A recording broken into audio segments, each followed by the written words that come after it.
할렐루야. 아멘. 우리 좌우에 계신 분들하고 이렇게 인사합니다. 메리 크리스마스 이브. 네, 내일이 크리스마스고요. 오늘이 크리스마스 이브니까 메리 크리스마스 이브입니다. 그래서 우리가 사람들이 오늘같이 저녁 때 북적북적한 날은 아마 없을 것 같아요. 온 도시가 반짝반짝 빛나는 가운데 그 예전에는 제가 학교를 다닐 때는 리아가에 그 테이프 파는 사람들이 있었잖아요. 캐롤들 막 틀어놓고선 북적북적 했는데, 오늘 살짝 케이크 사러 나갔다 오면서 보니까 그렇게까지는 아닌 것 같아요. 그래도 많은 사람들이 이제 분주한 가운데 이 크리스마스 이브와 크리스마스를 지나가고 있는데, 우리는 정말로 기억해야 할 것이 무엇인지를 제대로 기억하고 정말 즐거워할 것들을 즐거워할 수 있는 저와 여러분들 되시길 주님의 이름으로 축원합니다. 아멘. 자, 오늘 말씀은요, 우리 성경 공부 계속 되어지는 가운데 이 교만에 대해서 우리가 좀 살펴보도록 하겠습니다. 하나님께서 가장 싫어하시는 죄를 두 가지를 뽑아봐라 라고 하면 첫 번째는 우상 숭배겠고요. 두 번째가 교만이다 라고 해도 그렇게 과언은 아닐 것 같습니다. 근데 싫어하는 죄들 가운데 하나인데, 어떻게 보면 우리가 충분히 어떻게 보면 굉장히 쉽게 저지를 수 있는 죄 가운데 하나이죠. 어떻게 보면 이제 백지장 하나인 것 같아요. 조금 겸손한 듯 하다 하면 어떻게 보면 자존감이 떨어지기도 하고, 조금 이제 자존감이 올라간 듯 하면 갑작스럽게 이제 교만해질 수도 있고, 우리가 굉장히 그 사이에서 이제 우리가 예민하게 긴장하는 가운데 우리가 살펴봐야 할 그런 대목인 것 같고요. 특별히 크리스마스를 맞이하여서 겸손의 대명사가 누구겠습니까? 예수 그리스도이시죠. 겸손이다라고 하는 단어를 간단하게 얘기하면 낮아진다라고 하는 거예요. 그래서 가장 높은 곳에 계신 하나님 되신 분이 가장 낮은 인간의 자리, 심지어는 보통 인간도 아니고 태어날 장소, 아이를 놓을 자리가 없어서 어디에 놓으셨느냐? 말이 밥을 먹는 밥통이죠. 고유에 놓일 정도 가장 낮은 장소까지 오신 겸손하신 예수 그리스도를 우리가 좀 기억하시면서 우리 가운데 이런 모습들을 위해서 어떤 노력들을 해야 할 것이냐, 그리고 혹시 더 생각하지 못하는 가운데 자리 잡고 있었던 우리의 교만한 마음들을 다시 한번 좀 돌아볼 수 있는 저와 여러분들 되시길 주님의 이름으로 축원합니다. 자, 밑에 마음 열기를 보면, 당신은 잘난 체 하는 사람 옆에 있을 때 어떤 느낌을 받습니까? 그리고 당신은 잘난 체 하는 편입니까? 잘난 체 한다라고 하는 거, 교만함의 대표적인 이제 모습일 수 있을 것 같아요. 자, 밑에를 보니까 교만심의 테스트라고 나와 있는데, 여러분들 시험을 좀 보면 좋을 것 같아요. 교재가 없어요? 원래 교재가 있습니다. 수요 예배를 처음 들이시다 보니까 수요 예배는 공부를 합니다. 교재가 있어야 됩니다.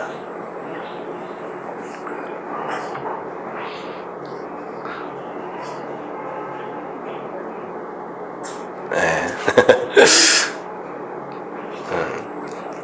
제가 대놓고 민망함을 줘서 저녁 때 혹시 눈치를 받을지 걱정인데요. 자, 교만심 테스트, 이게 8문제가 좀 나와 있어요. 여러분들이 혹시나 내 삶 가운데 이런 모습들이 혹시 있지는 않는지 여러분들이 동그라미나 이제 가위표를 좀 하시면 될 것 같아요. 자, 첫 번째 보니까 대화 속에 나라는 말이 많이 들어간다. 내가 이렇게 했습니다. 내가 저렇게 했습니다. 주어가 내가 많이 들어간다라고 한다면 동그라미를 치시면 되고, 넌 별로 그런 것 같지 않은데 그러면 X. 그리고 그럴 때도 있고 아닌 것 같다라고 한다면 한 세모 정도를 좀 쳐놓으시면 될 것 같아요. 다 X로 하셨다가 제가 세모를 얘기하시니까 전부 다 세모로 다 바꾸시는 분위기예요. 다 보입니다. 제가 뭐라고 쓰는지 지금. 자, 오른쪽을 보니까 내 자신의 잘못을 인정하기 싫어한다.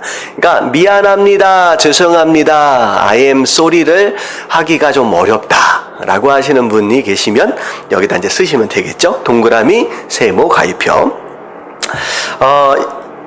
이 세 번째 문제는 왜 내 자신이라고 얘기했는지 모르겠는데요.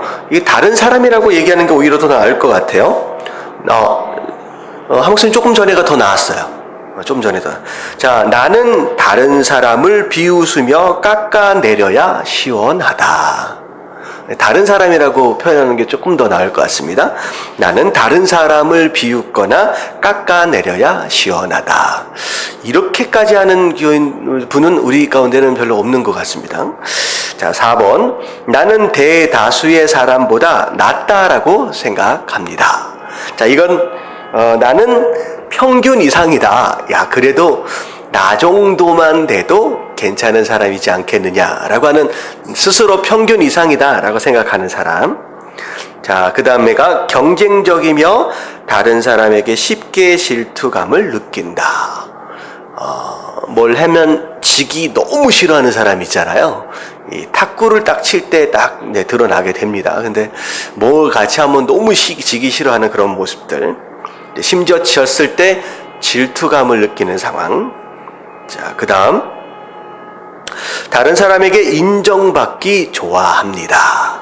내가 무엇인가를 했을 때 사람들이 내게 뭐라고 얘기하느냐, 내가 무엇인가 잘한 게 있으면 꼭 나한테 칭찬해 줬으면 하는 기대들이 마음 가운데 막 있다. 그러면 자, 동그라미 아니면 X, 중간 정도 되면 세모, 뭐 이렇게 하시면 될 것 같아요. 자, 그 다음에 때때로 타인의 실패를 즐거워한다. 누군가가 잘할 것 같이 해놓고선 딱 실패를 했어. 잘못했어. 그러면 뭐 그렇게 잘난 체 하더니만 잘 됐네 라면서 마음이 고소한 마음이 조금 들어간다. 그러면 동그라미 세모 X 이렇게 치시면 돼요. 자, 마지막.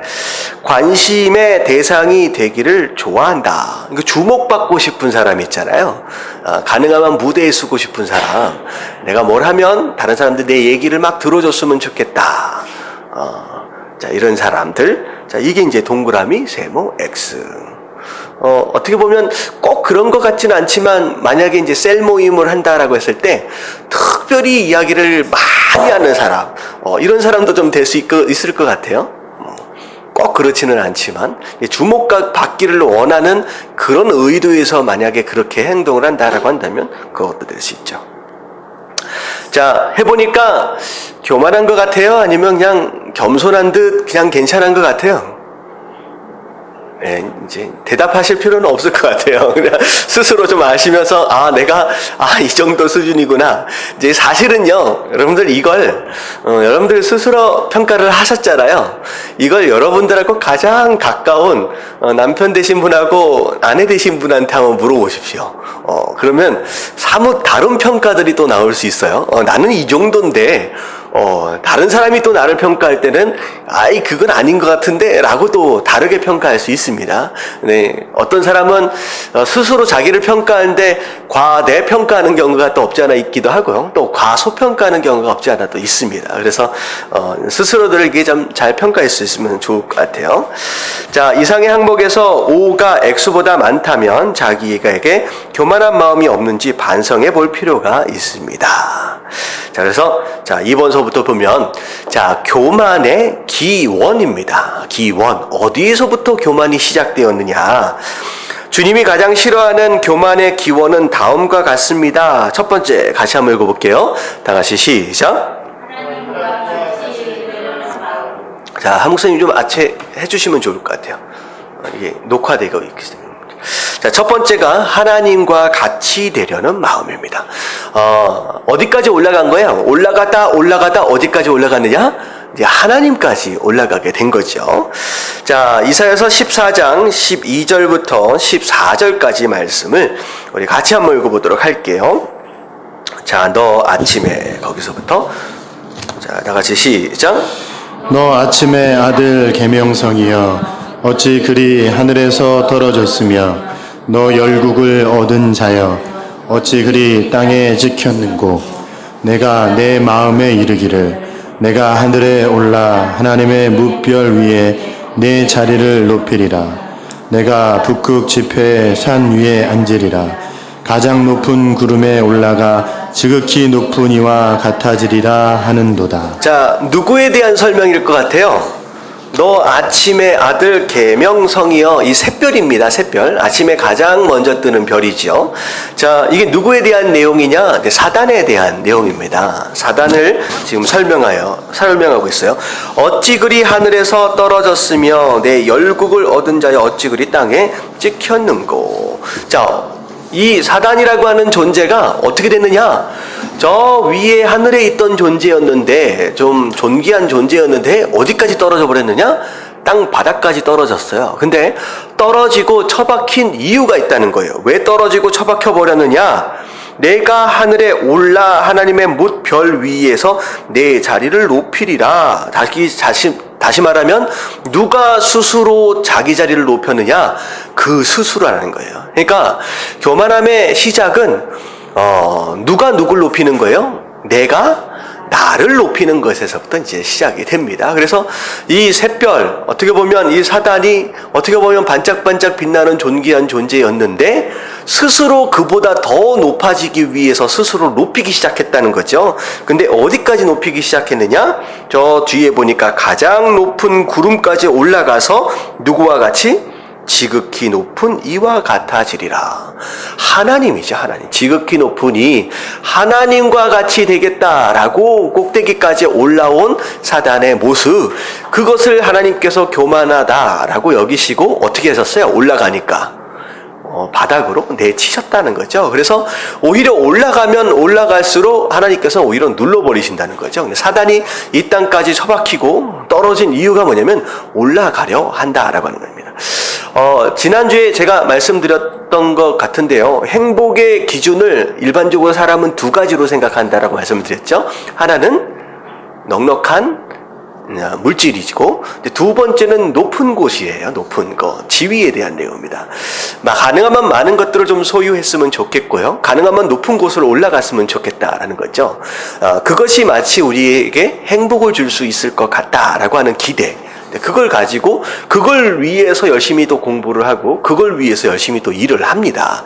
자, 그것이 잘못된 것은 또 아니야. 근데 그것이 마치 행복의 근원인 것처럼 생각하는 것 자체가 잘못이 될 수 있다라고 하는 거죠. 높은 곳에 올라가면 너무 좋을 것 같다라는 생각들을 하는데요. 혹시 여기 뒤에 있는 북한산 말고 여러분들 외국에 있는 좀 높은 산, 아니 한라산 하면 한라산 올라가 보신 적 있으세요? 백두산 있으세요? 이 백두산 저기 있네. 부럽습니다. 저는 한라산도 백두산도 한 번도 못 가봤는데, 한라산이든 백두산이든요, 어느 정도까지 올라갈 때는 너무 아름다워요. 근데 어느 정도 수준 이상을 딱 올라가면서 어떤 상황이 벌어지면 오히려 아름답던 모습들이 점점점 사라지고, 식물들도 점점점점 사라지고, 짐승들도 점점점점 없어지고, 나중에는 뭐도 없어져요? 들어 마시는 공기조차도 점점점점 없어집니다. 그래서 고산병이라 그러잖아요. 올라가면 올라갈수록 고산병에 걸려가지고 굉장히 힘들어지는 상황들이 벌어집니다. 근데 이런 것 같아요. 우리가 산 밑에서 볼 때는 올라가면 되게 근사할 것 같고, 야, 저기까지 내가 올라가면 대단한 무엇인가를 얻어서 행복할 것 같지만 막상 올라가 보면 어떤 마음뿐이에요? 빨리 내려가고 싶은 마음뿐이에요. 여러분들 밑에서 볼 때야 아름답지 위에 올라가 보면 오히려 더 갑갑하고 숨막히고 내려가고 싶은 곳이 바로 위에 자리일 수 있다라고 하는 것이죠. 그래서 많이 올라가신 분들은 우리는 많지 않은 것 같은데, 여러분들 너무 올라가려고만 애쓰지 마시고 사실 올라가는 데는 에너지가 필요합니다. 올라갈 때 에너지가 필요하잖아요. 그래서 실제로 우주 왕복선이나 이런 것들이 발사가 되면요, 발사가 돼서 전체 우주 여행이 2주다라고 한다면 발사되는 순간 10분 동안 쏟아붓는 에너지가 전체 에너지의 90% 이상을 쏟아붓는데요. 그러니까 엄청난 에너지를 들여가지고 올라가는 거예요. 그러니까 사람이 올라가면 올라갈수록 에너지가 필요하기 때문에 그 에너지를 어디서 빨아들이느냐? 주변에서 빨아들이는 거예요. 그러면 나는 올라가지만 옆에 사람들은 어떻게 해요? 굉장히 힘들어지고 고생스러울 수밖에 없다는. 그러니까 밟고 올라가는 거니까. 근데 모든 에너지는 올라갈 때 필요로 하지만 모든 에너지는 언제 발생을 하느냐? 위에서 내려올 때 발생을 합니다. 그러니까 예수 그리스도가 가장 높은 곳에서 가장 낮은 곳까지 내려오신 이 낙차 에너지가요, 그 에너지가 엄청난 것이었다는 거예요. 그래서 그것으로 말미암아 인생이 생명을 얻는다라고 하는 거죠. 그래서 우리도 마찬가지입니다. 올라갔다라고 한다면 반드시 우리는 어떻게 해야 돼요? 내려와야 됩니다. 우리가 얼마만큼 내려오느냐에 따라서 그 에너지로 인하여 수많은 사람들이 생명을 얻고요, 그 에너지를 통하여 사람들이 살아난다는 거죠. 저는 신앙생활은 이렇다고 생각해요. 우리는 반드시 어느 시점까지는 올라가야 합니다. 근데 중요한 것은 머물기 위해 올라가는 게 아니라 뭐 하기 위해 올라가요? 내려오기 위해 올라가는 거예요. 내가 얼마만큼 내려오느냐에 따라서 많은 사람들이 그 에너지로 살아나기도 하고 일어설 수 있기 때문이라는 거죠. 그래서 우리가 공부하는 이유, 우리가 열심히 돈을 벌고 일하는 이유는 많은 재물을 쌓고 그걸 누린다, 그리고 많은 높은 곳에 올라가서 그걸 누린다가 아니라 오히려 높은 곳에 올라가야 하는 이유는 오히려 내려오기 위한 것이고, 많이 우리가 모으는 이유는 베풀기 위한 것이다 라고 생각하면 너무 아름답다라는 생각이 들어집니다. 바로 예수님께서 그런 모습으로 사셨던 것처럼 우리도 그렇게 겸손하게 아래로 내려오고 베풀 수 있는 저와 여러분들 되시길 주님의 이름으로 축원합니다. 자, 근데 이 사탄은 하나님 꼭대기까지 내가 더 올라가겠다라고 올라간 거예요. 그게 바로 교만이고, 그것으로 인하여 쫓겨남을 당하고 땅까지 이제 처박히게 된 것이죠. 오히려 올라가려고 하다가 가장 낮은 곳까지 억지로 내려오게 된 상황이 벌어진 것이 바로 사단의 모습입니다. 자, 하나님이 처럼이다라고 하는 것은 성경 안에 죄가 시작되어지는 창세기 3장에 등장을 하는 대목이죠. 사단이 하와를 꼬시면서 뭐라고 얘기했어요? 이 선악과를 따먹으면 눈이 밝아지는데 누구처럼? 하나님처럼 될 것이다 라고 하는 거. 자, 이게 굉장히 무서운 교만의 모습이죠. 자, 그래서 뒤에 장을 넘어보면, 교만은 같이 한번 읽어볼게요. 자, 교만은 시작. 교만은 스스로를 하나님으로 높여 하나님 없이도 살 수 있다고 생각하는 것입니다. 자, 이 뒤에 부분이 사실 중요해요. 하나님처럼 높아지겠다라고 생각하는 것. 자, 이 생각은요, 일반적이지 않은 생각일 수 있어요. 근데 하나님처럼 높아지겠다라고 하는 생각의 결과는 어디로 이제 귀합이 되느냐? 하나님 없이도, 스스로 하나님 되었기 때문에 하나님 없이도 살 수 있다라고 생각하는 것으로 이제 귀합이 되는 겁니다. 그래서 어떻게 보면 교만은 뭐가 교만이냐? 하나님을 믿지 않는 게 교만입니다. 하나님 믿지 않는 게 교만이야. 나 혼자도 살아본만 하다라고 생각하는 것 자체가 교만이라는 거죠. 내 인생 내가 산다, 내가 주인이다, 내가 알아서 한다 라고 하는 어떤 그런 모습 자체가 교만의 가장 기본적인 생각일 수 있다라고 하는 것입니다. 자, 그래서 첫 번째가 하나님처럼, 그리고 하나님 없이도 살 수 있다라고 하는 생각이 이제 교만의 이제 시작이죠. 자, 두 번째 2번 같이 한번 읽어볼게요. 다 같이 시작. 다른 사람과의 비교 의식. 자, 다른 사람과의 비교 의식입니다. 자, 교만은 하나님과 나 사이의 관계 안에서만을 생각하는 게 아니라 하나님과 나를 떠나서 옆에 있는 다른 사람들과의 비교하는 그 비교 의식에서부터도 교만이 또 시작될 수 있다는 거죠. 그래서 밑에 보면, 자, 교만은 어떤 것을 소유하고 있다는 사실에서 비롯된 것이 아니라 그것을 남보다 더 많이 가지고 있다는 것에서 비롯되는 것이다. 그러니까 비교라는 거죠. 얼마만큼 많이 가졌느냐라고 하는 것이요, 여러분들 거의 다 비교에서 옵니다. 사실 그래요. 행복이라고 하는 단어도 일반적으로 비교에서 옵니다. 누가 그렇다고 얘기를 합니다. 그 여자들끼리 만나면 자주 하는 이야기들이 뭐냐면, 내가 어디서 무슨 물건을 얼마나 싸게 샀는데 라고 하는 것이 또 이야기의 소재가 또 된대요. 남자들은 보통 그런 얘기를 안 하는데, 근데 서로 한참 이 얘기를 하다가 어떤 물건을 어느 마켓에서 엄청 싸게 산 거예요. 야, 대박이야, 40% 세일하고 해서 샀어. 그래서 막 기분이 좋은데 거기까지 행복했는데 누군가가 야 40% 나는 50%야 하는 순간 조금 전에 행복했던 그 행복이 어떻게 돼요? 이 순식간에 확 사라져 버리는 거예요. 여러분들 남자도 아마 그런 부분이 없지 않아 있을 것 같아요. 남자는 뭐에 또 꽂혀 있나요? 우리는 그런 게 없어서 잘 모르시나? 뭐 차에 꽂혀 있는 사람이 있고 또 집에 꽂혀 있는 사람이 멀쩡하게 좋은 집을 가지고 있는데 친구 집에 놀러 왔더니만 와 너무 근사해. 그 전까지만 해도 야 이 정도면 괜찮지 했는데 비교가 딱 되어지는 순간 확 마음이 어려워지는 거예요. 여러분들은 목사는 그것으로부터 자유할 것이냐? 아니에요.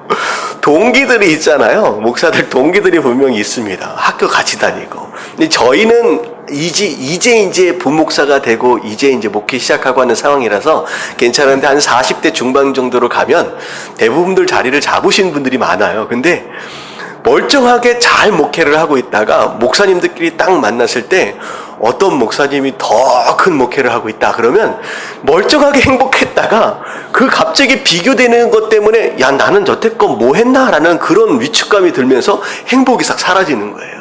자, 이게 뭐에 대한 내용이냐? 비교하라는 거예요, 비교하지 말라는 거예요. 네? 비교하지 마십시오. 그러니까 방금 제가 말씀드린 것은 내가 누구보다 좀 덜 가졌다라고 하는 것으로 말미암아 행복을 잃을 수 있다라고 한다면 내가 누구보다 좀 더 가졌다라고 하는 것으로 말미암아 뭐가 생길 수 있다? 교만한 마음이 생길 수 있다는 거죠. 딱 어깨가 펴지는 거예요. 같이 동창회를 딱 갔는데 야 내가 그래도 좀 성공한 것 같고 사장님 소리를 들어.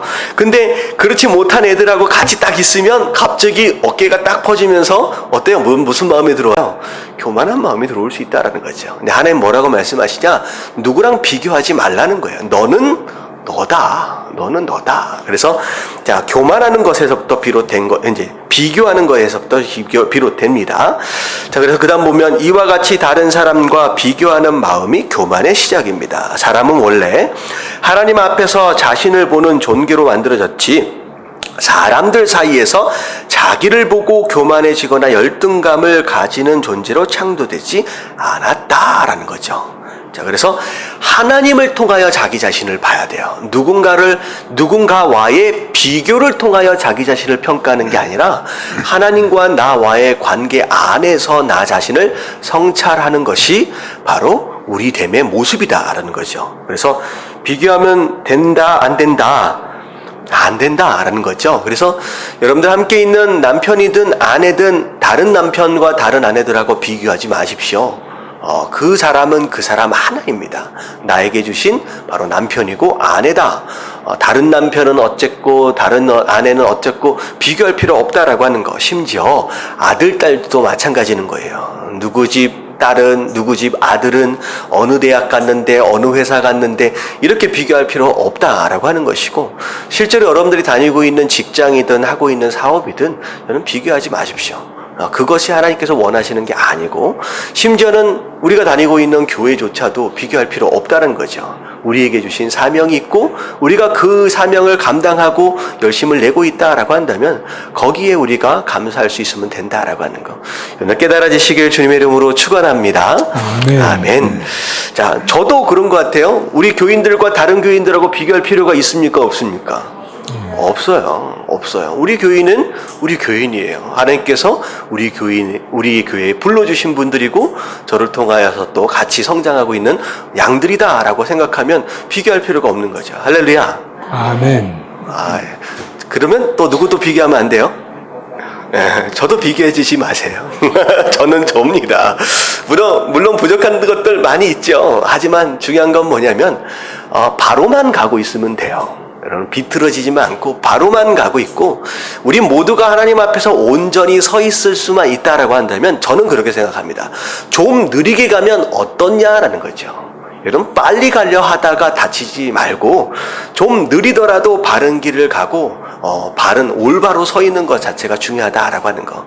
저도 여러분들을 위해서 기도하고 있는 것처럼 여러분들도 저의 올바른 모습을 위해서 계속 기도해 주시길 주님의 이름으로 축원합니다. 아멘. 자, 비교하지 말라. 라고 했어요. 그것을 통하여 어떻게 보면 열등감에 빠질 수도 있고 교만함 가운데도 빠질 수 있다라는 거. 자, 3번을 보면, 자, 다 같이 한번 읽어볼게요. 다 같이 시작. 성취에 대한 자만심. 자, 무엇인가를 이루었다라고 했을 때 우리가 교만해지기 쉽다라고 하는 것이죠. 자, 밑으로 보면, 자, 많은 사람들은 자기가 이룬 업적이 있을 때 교만해집니다.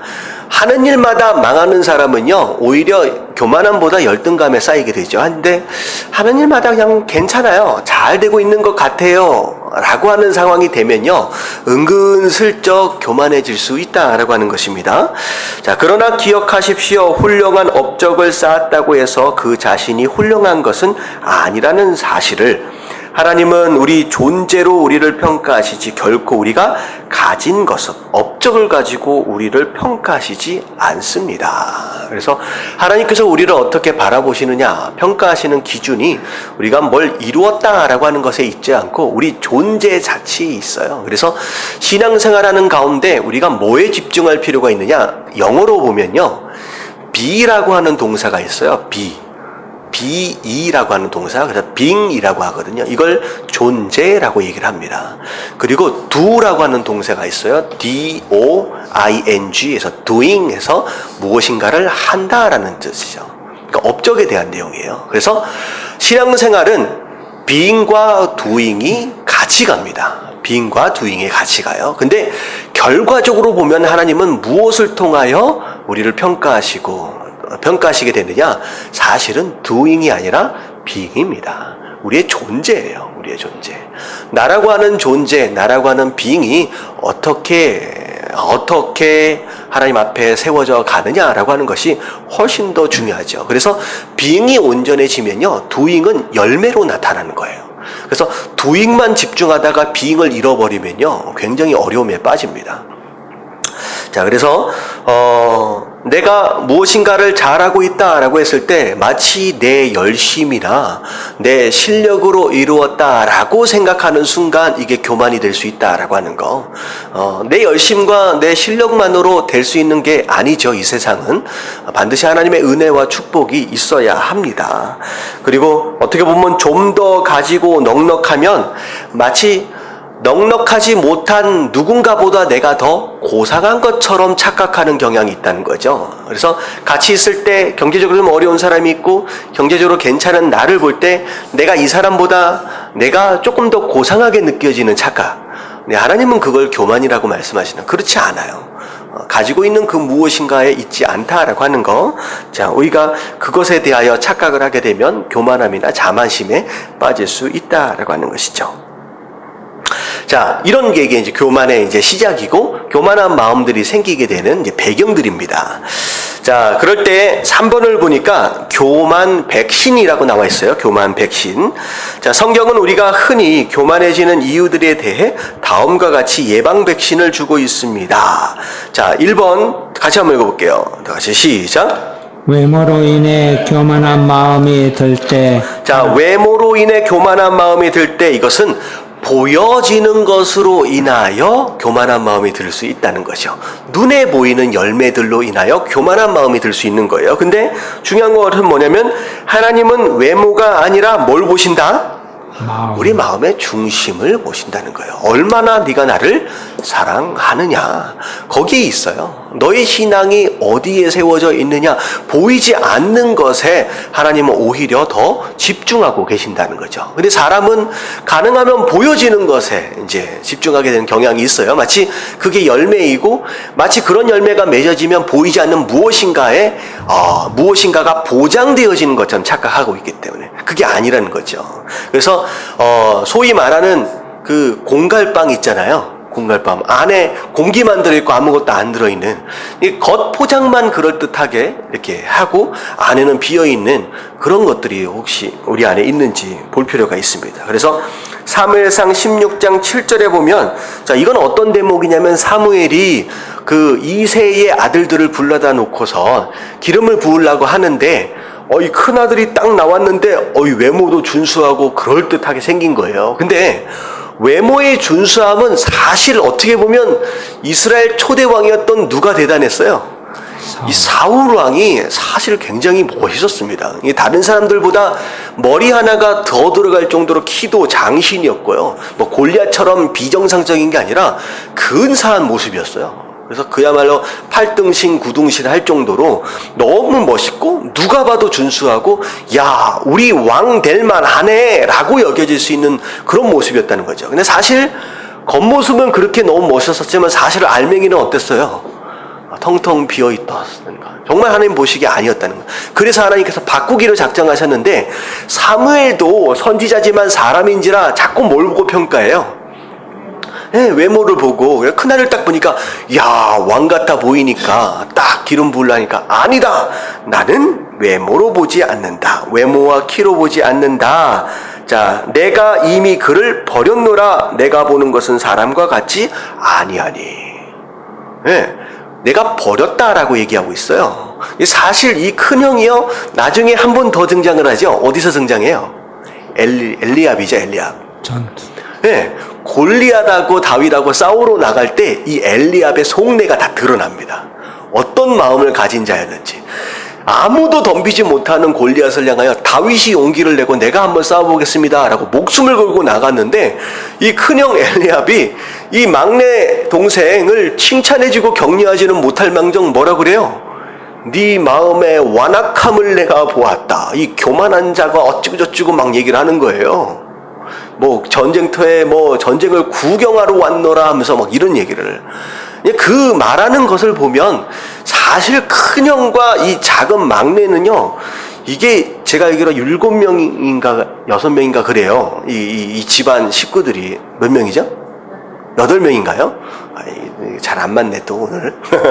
많아요. 그러면 8명이면 하루에 한 해에 한 명씩 낳으면요, 최소한 큰 형하고 이 다윗하고 나이 차이가 어떻게 돼요? 못해도 8, 9살 살이에요. 대부분 제가 생각할 때 10살이 넘어요. 그러면 큰형은요, 막내 동생 너무 이쁜 거예요. 근데 이 막내 동생한테 그렇게 막말을 쏟아놓는 그런 모습들을 볼 때, 아, 이 사람이 인격적으로 아니었구나 라고 하는 게 결국은 드러나는 거죠. 근데 하나님은 이미 알고 계시는 거예요. 이 사람이 어떤 사람이냐. 그래서 하나님 뭐라고 말씀하시면 나는 그를 이미 버렸다. 내 사람이 아니다라는 거예요. 그 마음이. 그러고서 사람은 외모를 보거니와 너도 외모를 보는구나. 하지만 나 여호와는 중심을 보느니라. 그래서 하나님이 나를 어떻게 평가하실 것이냐라고 하는 거에 있어서 보이는 거, 보이는 열매보다는 뭐에 좀 집중하라는 거예요? 보이지 않는 우리의 마음 안을 좀 집중해야 하는 거예요. 우리 안에 아직도 이렇게 붙잡고 있는 그런 아집들과 고집들이 있는지, 아니면 완악함이 있는지, 교만한 마음들이 있는지, 아니면 빨리 뽑아내야 할 가시덩굴 같은 것들이 욕심이나 근심 걱정이나 막 이런 것들로 쌓여 있는지, 상처 때문에 막 썩어 문드러져 있는지, 그러면 이 안에를 청소하고 이 안에를 우리가 정돈할 필요가 있다는 거죠. 그래서 첫 번째 백신이 무엇이냐? 보이는 것에 집중하지 말고 뭐에 집중하라? 보이지 않는 중심, 마음의 중심에 집중하라. 이게 이제 첫 번째 이제 백신입니다. 자, 두 번째, 2번 같이 한번 읽어볼게요. 시작. 영리함에 대해 자부심이 강할 때. 자, 영리함, 지혜지요, 지혜. 조금 똑똑한 듯 머리가 반짝반짝 돌아가는 사람들이 있어요. 무슨 말을 하면, 아, 그거 바로 이해가 되어지고, 막 그런 사람들. 자, 이게 이제 자부심이 되어진다는 거예요. 그래도 나는, 그래서 지혜로운 자가 더 쉽게 자기 꾀에 빠지게 됩니다. 라고 나오는데, 자, 고린도전서 3장 19절 말씀 같이 한번 읽어봅니다. 시작. 이 세상 지혜는 하나님께 어리석은 것이니 기록된 바 하나님은 지혜 있는 자들로 하여금 자기 꾀에 빠지게 하시느니라 하였고. 네. 그래서 소위 그래도 반짝반짝 돌아간다라고 생각되어지는 사람들, 하나님 보시기에는 그 지혜를 지혜라 얇고 얘기를 할 수 없다는 거죠. 그래서 하나님 앞에서는 오히려 지혜 있음에 대한 지혜 있음 자체가 오히려 넘어질 수 있는, 실족하게 되는 원인들이 되어질 수 있다라고 하는 것입니다. 자, 그래서 사실은 그런 것 같아요. 어느 집단이나 문제를 만들고 그 공동체를 어렵게 만드는 사람은요, 바보 같은 사람이 아닙니다. 어떤 사람이 문제를 만들어요? 소위 똑똑하다라고 하는 사람들이 문제들을 만듭니다. 그래서 내가 조금 머리가 좀 돌아간다라고 여겨지면요, 여러분들 좀 조심할 필요가 있다는 거죠. 내가 좀 미련한 것 같아, 내가 조금 슬로우하고 좀 잘 안 돌아가, 그러면 좀 걱정할 필요는 없습니다. 그래서 이게 머리 잘 돌아가는 사람이 위험한 사람이에요. 머리 잘 돌아가는 사람이 순종하기 쉬울까요, 어려울까요? 오히려 어려워요. 순종하는 게. 왜 그러냐면 딱 계산이 벌써 되거든. 내가 이걸 순종하면 내가 뭘 얻고 뭘 잃을 것인가가 머릿속에 팍 돌아가. 그럼 이런 사람은 순종하기 너무 어렵습니다. 그래서 오히려 하나님 앞에서 신앙생활을 좀 잘할 수 있는 사람은요, 머리가 똑똑한 사람보다 오히려 좀 우둔한 듯 하지만 그냥 순종을 잘하는 사람이 훨씬 더 신앙생활을 잘하는 것 같다는 생각이 들었습니다. 그래서 뭐라고 얘기하느냐, 머리가 좀 있다라고 생각하는 사람 넘어질까 조심해라, 겸손하라 라고 하는 것이죠. 자, 3번 같이 한번 읽어봅니다. 시작. 부유함이 교만의 이유가 될 때. 예, 내가 누군가보다 조금 더 가진 것이 있다라고 하는 것 자체가 교만함이 될 수 있습니다. 저는 성경에 나오는 이 부유함에 대하여 재정적인 부유함만을 생각하지 않습니다. 자, 재정적인 부유함도 있고요. 건강의 부유함이다라고 한다면 건강한 사람이 있고 건강하지 못한 사람들이 있죠. 그래서 저는 건강의 부유함이 없는 자들, 예를 들어서 우리가 지난 주일날 꿈나무의 집을 섬기러 갔잖아요. 어떻게 보면 건강이라고 하는 부분에 있어서 우리는 그들보다 건강을 좀 더 가진 사람이고, 그들은 우리보다 좀 덜 가진 사람이죠. 건강에 있어서. 그리고 여러 가지로 그렇게 좀 생각할 수 있을 것 같아요. 근데 옛날에 1900이 아니라 1700, 1800년도만 해도 선교를 나갈 때 이런 마음으로 나갔어요.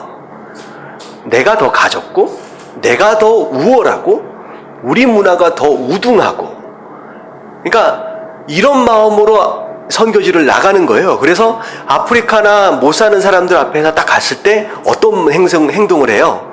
너희는 우리보다 못났고 못 살고 무능하니까 내가 하는 대로만 따라해 라고 하는 행동으로, 그런 방식으로 선교와 전도를 했다라고 하는 거죠. 근데 그렇게 해서 어느 정도 효과가 있기도 했지만, 그런 방법들을 통하여 수많은 그 주변에 있는 이제 원주민들이나 그 지방 사람들이 상처를 받게 되는 거예요. 상처를. 그러니까 오히려 우리가 스스로 우등하다라고 여겨 있고, 우리가 더 우월하다라고 여겨 있는 그 우월감과 자만함이 그들에게 복음을 전하는데, 그 복음이 그들에게 아픔으로 다가오는 거예요. 그래서 많은 경우 오늘날까지도 아프리카나 여러 도시 이제 지역 선교지에 가보면 백인들에 대한 반감이 굉장히 심합니다. 백인들이 그렇게 선교들을 많이 했거든요. 그러니까 거기에 대한 반감이 굉장히 심해요. 사실 이것도 마찬가지예요. 아마 한 목사님은 여러 봉사자들이 오기 때문에 아마 느낄 거예요. 특별한 우월감을 가지고 이런 불쌍한 것들 하면서 섬기는 자들이 있어요. 저는 그렇게 생각하지 않습니다. 자, 그들이 우리보다 건강 부분에 있어서 못 가진 것이지만, 사실은요, 그들이 못 가지려고 가진 것이 아니에요. 그들의 선택이 아니었어요. 우리가 건강하려고 건강한 게 아니었거든요. 어떻게 보면 하나님의 은혜를 우리가 어떻게 보면 그들보다 좀 더 지금 가지고 있을 뿐이지, 우리가 좀 더 건강하다라고 해서 그들을 무시하면서 야 너희들 하면서 이렇게 우월감에 빠져가지고 그들을 섬긴다라고 하는 것은 하나님 보시기에 별로 아름다운 모습은 아니다는 거죠. 그래서 없는 자들을 섬길 때에 우리가 교만한 마음과 우월감으로 우리가 짓눌러서 위에서 아래로 섬기는 게 아니라, 예수님이 그렇게 하셨잖아요. 내가 하나님인데 라고 그냥 이렇게 오셔가지고 야 날 따라라 라고 섬기는 게 아니라, 예수님께서 어떻게 하셨어요? 오히려 우리보다 더 낮아지시면서 우리를 섬기셨고, 그것이 사랑이었고, 그것으로 인하여 우리가 은혜를 입었고, 그것으로 인하여 우리가 변화되었잖아요. 그래서 우리가 예수님의 그런 모습을 닮아간다라고 했을 때, 누군가보다 좀 더 가졌다라고 했을 때 그런 우월함과 교만함은 우리가 물리쳐야 할 마음이다라고 하는 거, 여러분들 깨달아지시길 주님의 이름으로 축원합니다. 아멘. 아멘. 자, 그래서 부요함이 교만의 이유가 될 수 있어요. 억만금을 가졌다 해도 그것은 자기 가족 한 명의 생명도 제대로 구할 수 없는 것입니다. 그래서 지금 시편에 여기 나와 있는 내용은 아무리 많은 재물들이 있다라고 할지라도 생명 하나 구할 수 없는 게 재물의 한계지 않느냐. 그것 좀 가졌다라고 해서 우월해지고 교만해져서는 안 된다. 그거보다 훨씬 더 중요한 가치가 우리 안에 더 많이 있는데 그것이 마치 인생의 기준이고 그것이 인생의 전부인 것처럼 생각하며 사는 것은 교만함으로 가는 그런 길이 될 수 있다라고 하는 것이죠. 자, 그게 이제 3번입니다. 자, 4번 한번 읽어볼게요. 시작. 젊음의 의욕이 교만의 이유가 될 때. 자, 이게 아까쯤에 얘기했던 건강과 좀 연결시켜서 생각해 볼 수 있을 것 같아요. 조금 나이가 젊다 하여, 좀 힘이 있다 하여, 조금 건강하다 하여 그런 의욕 자체가 교만함으로 나타날 수 있다라고 하는 것입니다. 그래서 모두 할 수 있는 것 같은 젊음의 자신감으로 어른들을 무시하는 사람은 결코 하나님께 귀하게 사용될 수 없습니다. 젊은 사람들은 어른들하고 요즘은 워낙에 시대가 빨리 지나가니까 그들이 어떻게 보면 젊은 사람들은 뭐 인터넷이나 뭐 스마트폰이나 이게 장난이 아니잖아요. 근데 조금만 우리가 신경을 안 쓰면, 어른들이 신경을 안 쓰면 걔네들 머리를 못 따라가요. 같이 대화를 나눠보면 대화도 안 되는 경우가 사실 많거든요. 그러니까 이 젊은 사람들이 어른들을 생각할 때에 자기네들이 하고 있는 이것들에 조금 무능함이 보여지는 것으로 말미암아 그것 때문에 무시하는 경향이 있다라는 거죠. 근데 그것마저도 하나님 뭐라고 말씀하시냐? 교만합니다. 어른들을 무시하는 거 교만합니다 라고 얘기를 해요. 그래서 베드로전서 5장 5절부터 6절 말씀은요, 이 교만이라고 하는 단어로 볼 때 가장 대표적인 성경 구절입니다. 같이 한번 읽어볼게요. 다 같이 시작. 젊은 자들아 이와 같이 장로들에게 순종하고 다 서로 겸손으로 허리를 동이라.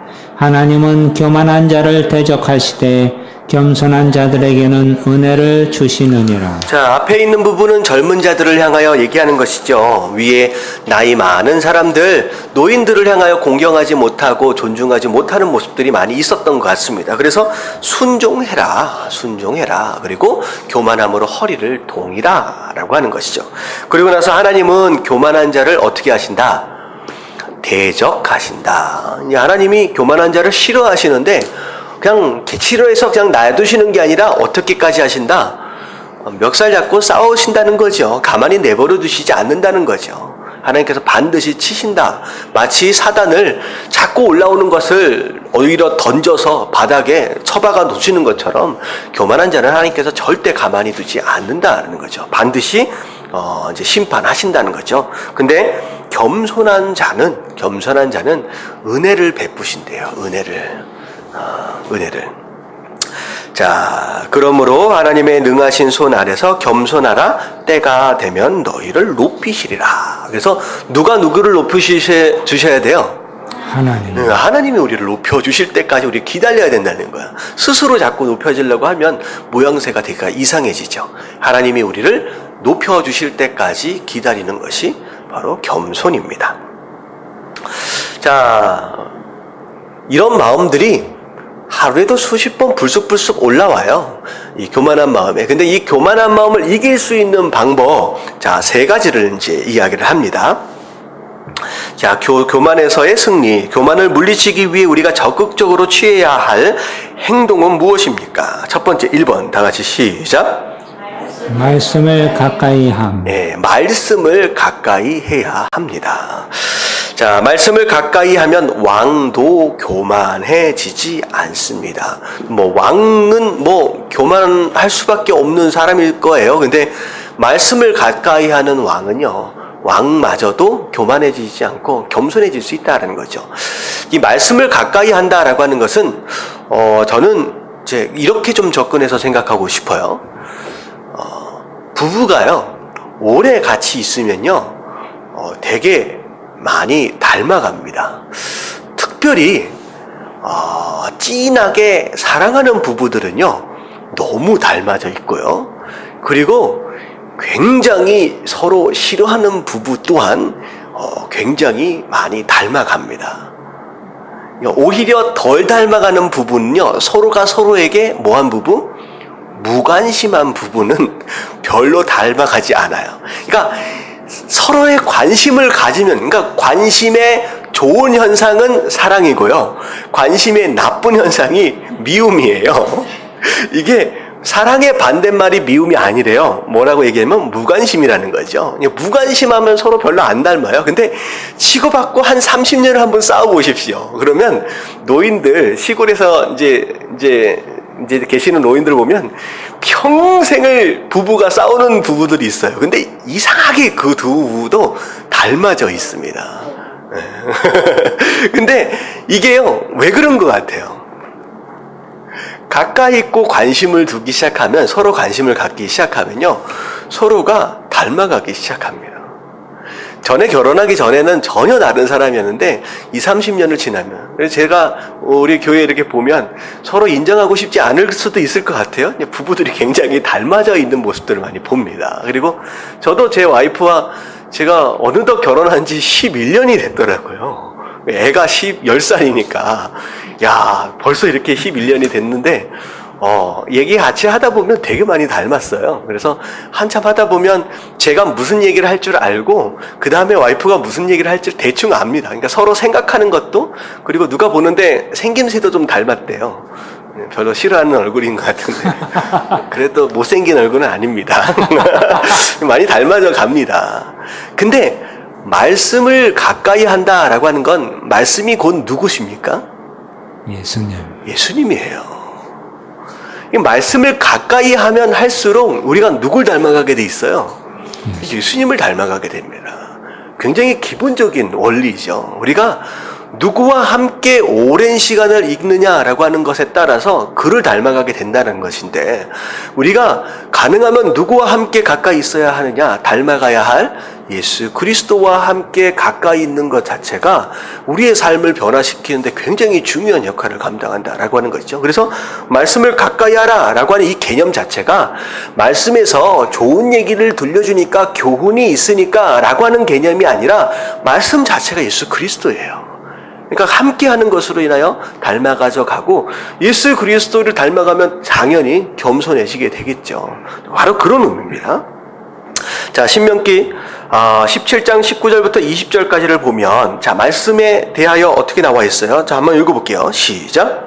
평생에 자기 옆에 두고 읽어 그의 하나님 여호와 경외하기를 배우며 이 율법의 모든 말과 이 규례를 지켜 행할 것이라.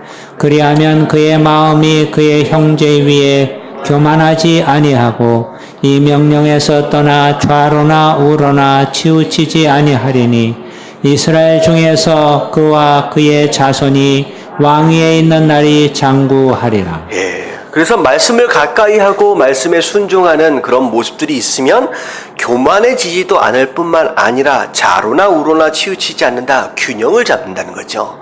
균형을 잡는 신앙생활이 되어진다. 말씀을 가까이 하면, 그리고 지키면, 심지어 왕이 된다라고 할지라도 그 시간이 장구할 것이다 라고 하는 것은, 왕은 교만해지면 이상한 정책이 나오게 되고, 그리고 잘못하면 이제 죽게 되죠. 이제 폐위가 되어지고. 근데 왕이 오랜 시간 동안 정권을 유지한다라고 하는 것 자체가 어떻게 보면 교만함에서 자유할 수 있다라고 하는 것이죠. 겸손하면 오랜 시간 정치를 할 수 있게 된다는 것입니다. 자, 그래서 첫 번째가 말씀을 가까이 해야 한다. 그래서 왕까지도 겸손해질 수 있다라는 거. 자, 두 번째는 1번하고 같이 갈 수 있을 것 같아요. 2번 같이 한번 읽어볼게요. 시작. 예수님을 본받음. 실제적인 노력이죠. 예수님이 어떤 삶을 사셨는지, 예수님이라면 어떻게 하셨을까, 어떻게 생각하셨을까라고 하는 것들을 실제적으로 기억하면서 닮아가려고 하는 노력입니다. 그래서 하나님이신 예수님은 죽기까지 낮아졌습니다. 그런데 우리가 어떻게 교만해질 수 있겠습니까? 빌립보서 2장 5절부터 6절 다 같이 시작. 너희 안에 이 마음을 품어라. 곧 그리스도 예수의 마음이니 그는 근본 하나님의 본체시나 하나님과 동등됨을 취할 것으로 여기지 아니하시고 자, 우리가 품어야 할 마음이 있는데 그것은 그리스도의 마음이다. 예수님의 마음을 우리가 품어야 된다. 근데 예수님께서 어떤 마음을 품으셨느냐? 하나님이셨음에도 불구하고 하나님과 동등됨을 취하지 않으셨어요. 그래서 오히려 낮아졌었던 그런 겸손의 모습, 그것을 우리가 본받아야 한다는 것입니다. 자, 세 번째 다 같이 시작. 주 안에서 자랑함. 예, 내가 뭘 자랑하고 있느냐라고 하는 게 이제 중요한 것이죠. 내가 자랑하는 거 있는 것이 나이고 내가 이룬 무엇인가가 된다라고 한다면 그냥 교만해질 수밖에 없습니다. 근데 우리가 자랑해야 할 분은 딱 한 분, 누구예요? 예수 그리스도뿐이라는 거죠. 예수 그리스도뿐 우리가 자랑해야 할 것은 복음뿐이라는 거예요. 그래서 이제 우리의 자랑이 적극적으로 주님에 대한 자랑이 되게 하십시오. 이게 바로 복음을 전하는 모습, 전도입니다. 자, 그래서 고린도전서 1장 31절 같이 시작.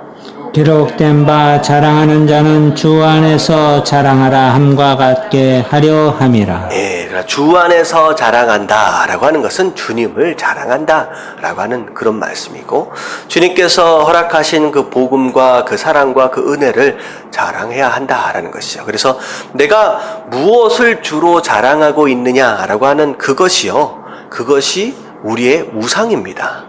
그것이 우리의 우상이에요. 내가 친구들하고 막 만나가지고 맨날 뭐라 그러죠? 뭐에 대해서 자랑할까요?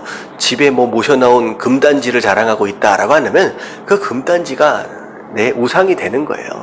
그리고 내가 친구들하고 만나가지고 잘된 누구 자식 자랑을 맨날 하고 있다. 그러면 은연중에 내 우상이 뭐가 되고 있는 거예요? 자식이 우상이 되고 있는 거예요. 그래서 내가 뭘 자랑하고 있느냐라고 하는 것을 들여다보면 지금 나에게 우상이 누구냐라고 하는 것이 분별되어질 수 있다는 거죠. 근데 성경은 뭐라고 얘기하느냐? 그렇기 때문에 아예 그런 다른 것들 자랑하지 말고 무엇을 자랑하기를 힘써라. 예수 그리스도를 자랑하기에 힘써라. 그래야 교만함에서 자유할 수 있다. 극복할 수 있다라고 하는 것이죠. 자, 밑에 같이 한번 정리하면서 읽어봅니다. 주 안에서 시작. 주 안에서 자랑함이란 자신의 약함을 자랑하는 것이요 자신의 약함 가운데 도리어 강함이 되시는 하나님을 자랑하는 것입니다. 보잘것없는 자신을 통해 놀라운 일을 행하시는 하나님을 자랑하고 높일 때 교만의 유혹으로부터 승리할 수 있습니다. 네, 오히려 우리의 연약함을 드러내는 것을 통하여 그 안에 역사하셨던 하나님을 자랑하게 될 수 있다라고 한다면 오히려 그게 겸손함이고 그 교만함을 극복할 수 있는 방법들이다라고 하는 거죠. 그래서 우리가 누군가 만나서 이야기를 할 때 우리의 연약함을 오히려 더 드러내는 것을 통하여서 그럼에도 불구하고 하나님은 나를 이렇게 축복하시고 인도해 가시고 이렇게 함께 하신다라고 하는 것들을 드러내는 것을 통하여서 하나님께서 영광을 받으실 수 있다라고 한다면 그게 바로 전도이고 그게 바로 이제 겸손함의 모습이다라고 하는 것이죠. 그래서 이 교만함은 누가 그런 얘기를 하더라고요. 겸손에 대해서 이야기를 할 때 내가 겸손이라고 하는 것을 잡았다라고 느끼는 순간 나는 이미 놓친 것이다라고 얘기할 정도로 겸손한 삶은 굉장히 어려운 거라는 거예요. 스스로 겸손하다라고 여겨지는 순간 이미 교만하다는 거죠. 그래서 하루에도 수십 번씩 이 선 안에서 왔다 갔다 할 수밖에 없는 연약한 그런 마음들이 있어요. 죄인의 마음이죠. 그런데 목사라고 자유하겠습니까? 끊임없이 그 안에서 갈등하고 고민하는 가운데 있는데 중요한 건 뭐냐면 끊임없이 이 백신들처럼 끊임없이 외모가 아니라 중심이지. 우리의 지혜는 한계가 있어. 우리의 부유함이 평가의 기준이 아니야. 우리의 젊음과 건강이 가장 중요한 게 아니야. 라고 끊임없이 이 백신들을 계속 우리 안에 맞춰가면서 그리고 말씀을 가까이 하고 예수님을 본받아야 하고 그리고 뭘 자랑해야 돼요? 주님을 자랑하기로 작정하는 그런 모습을 통하여 끊임없이 우리가 주님 부르시는 그날까지 몸부림 속에 겸손함 가운데 이렇게 머물러 있는 그런 모습인 것 같아요. 그래서 마치 그 강위에 떠 있는 오리들 있잖아요. 가만히 가만히 멈춰 있는 것 같지만 사실 어떻게 하고 있어요? 예, 물결에 떠내려가지 않도록 하기 위해서 계속 발을 굴리고 있는 거예요. 그래서 멈춰 있는 거, 어떻게 보면 흘러 내려가 버리면 어떻게 되느냐? 뭐에 빠지냐? 열등감에 빠지고, 너무 빨리 저으면 올라가는 것으로 인하여 교만함에 빠지는 거예요. 그래서 그 자리를 계속 유지하기 위해서 속도를 맞춰가면서 발을 젓고 있는 그 오리떼들처럼 우리의 신앙생활도, 겸손한 신앙생활을 위해서 그런 몸부림들이 있어져야 한다라는 생각을 좀 해보게 됩니다. 우리의 숙제인 것 같아요.